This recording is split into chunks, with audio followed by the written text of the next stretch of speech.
Olá pessoal, sejam muito bem-vindos a mais um tema de hoje. E o tema que nós vamos abordar neste vídeo vai ser a gestão de identidade e acesso. Somente ferramenta não resolve.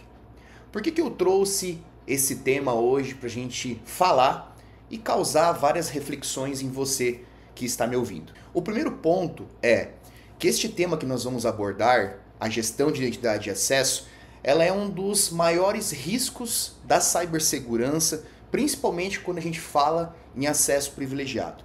E para começar toda essa abordagem do tema, eu quero trazer alguns números para vocês de uma pesquisa realizada pela Microsoft sobre riscos de permissão em cloud, aonde apontou neste relatório que mais de 90% das identidades usam apenas 5% das permissões concedidas a ela.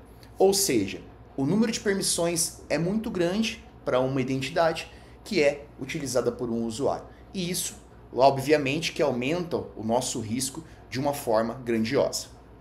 Hoje nós podemos dizer que um dos principais desafios de um CISO, de um líder de segurança, é tornar esses sistemas de IAM ágeis o suficiente para que a gente consiga suportar os novos projetos de aplicações e ferramentas das áreas de negócio. Nós precisamos sempre levar em consideração que a nossa área de segurança ela precisa ser uma área de apoio ao negócio e não uma área que venha para fazer algum tipo de bloqueio ou burocratizar o avanço, o desenvolvimento ágil dos processos de negócio da nossa organização. Eu costumo às vezes até fazer uma analogia que, por exemplo, se uma área de negócio precisa construir uma escada, eu como segurança eu preciso elencar riscos e orientar, por exemplo, esta área de negócio a colocar um guarda-corpo para que tenha mais segurança nessa escada. Então, alguns anos atrás, quando a gente falava sobre esse tema de gestão e de identidade, ela era muitas vezes controlada através do quê? De planilhas eletrônicas. Exemplo, Excel. Os anos se passaram e hoje, atualmente, existem uma série de ferramentas que nós podemos utilizar para fazer a gestão de identidade e acesso. Porém, o que a gente tem percebido é que os problemas e o processo continuam sendo o mesmo de quando a gente gerenciava através de planilhas eletrônicas. E é isso que eu quero provocar a você que está me assistindo aqui. Reflexões, principalmente antes de implementar uma ferramenta de gestão unificada de identidade e acesso. Um dos primeiros passos que a gente precisa fazer é estabelecer um processo, principalmente no que se diz respeito, concessão do acesso, transferência e revogação. Um outro passo muito grande que a gente precisa também construir dentro deste processo é uma matriz de risco SOD, aonde que essa matriz de risco ela vai elencar para nós a combinação de concessões de acessos que vão apresentar um determinado risco para aquele processo. A partir disso a gente começa a ter visibilidade de perfis de acessos, quando eles concedidos a uma pessoa mais de um perfil, qual que é o nível de risco que nós podemos ter. E a partir disso a gente conseguir monitorar e controlar esses riscos de gestão e identidade de acesso. Algo que hoje nas organizações um percentual muito pequeno das empresas fazem e que é extremamente importante nessa jornada de cibersegurança.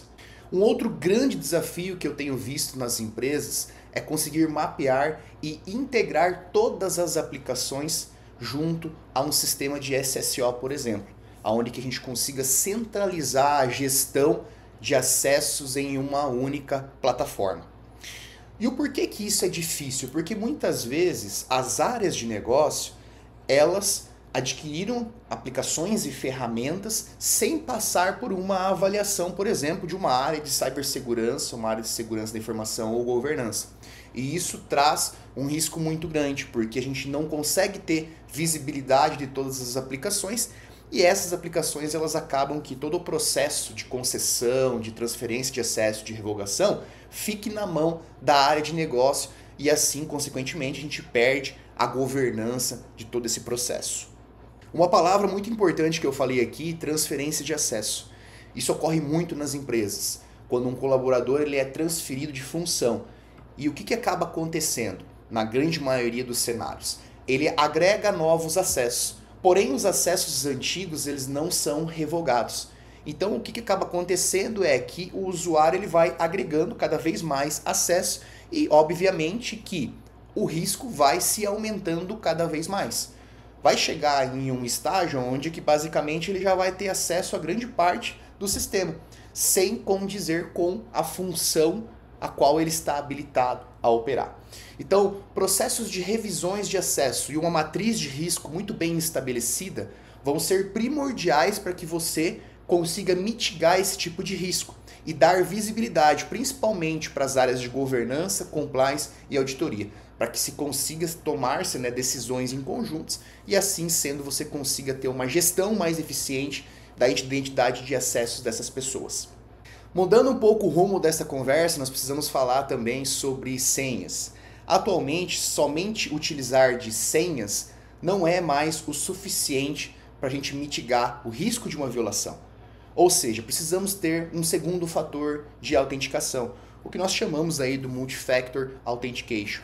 Então, o MFA é extremamente importante que seja habilitado. Porém, a gente tem alguns desafios pela frente, porque muitas aplicações legadas ainda não suportam esse tipo de tecnologia.